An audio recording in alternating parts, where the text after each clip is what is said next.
This is an interesting one because the Israeli army radio, they denied this happened. They denied a Hermes 450 drone was shot down. They said it wasn't shot down.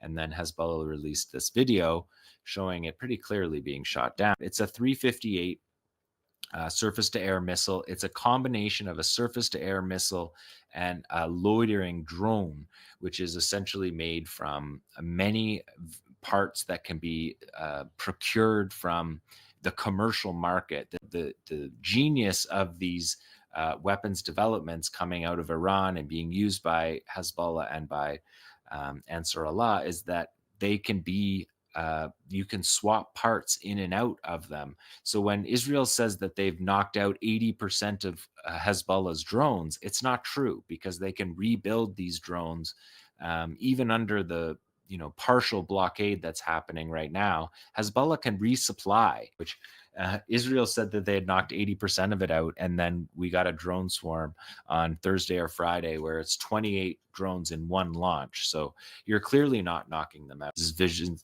visions of Tel Aviv in flames here, something that that Hezbollah did as a direct response to the targeting of Beirut. Hezbollah immediately then did the PSYOPs again, where they published these posters that say 8:45 p.m. Tel Aviv under fire.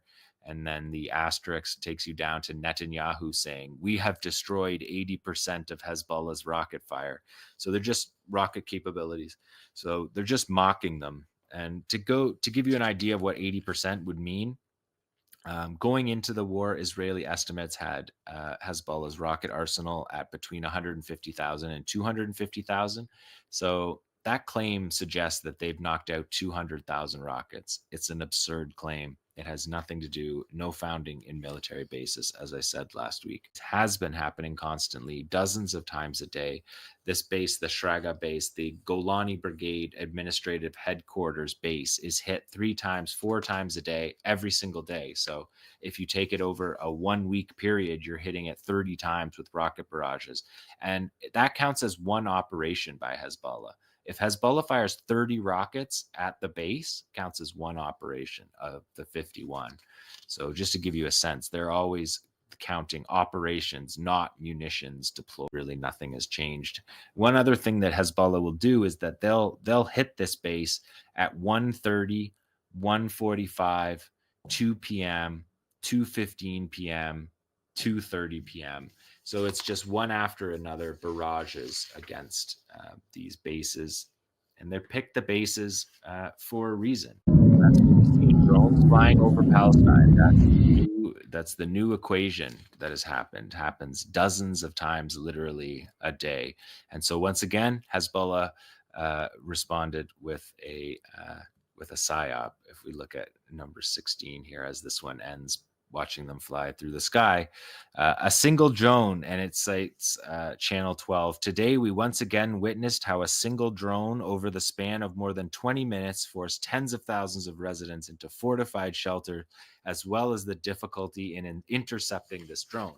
Because they fly around, they can't find the drones. They're not in their radar signature. They're flying too low, too slow. They're fiberglass. They don't have a heat signature. They can't dial down their radars to be too sensitive that you catch a flock of birds. So that's why we see them. They have to be shot down by multi-billion-dollar fighter jets like the F-35 that chases them all over. And of course, we've seen helicopters chasing them and not being able to hit them. Nasrallah set about with this precision-guided program over many years to turn this weaponry into precision-guided weaponry.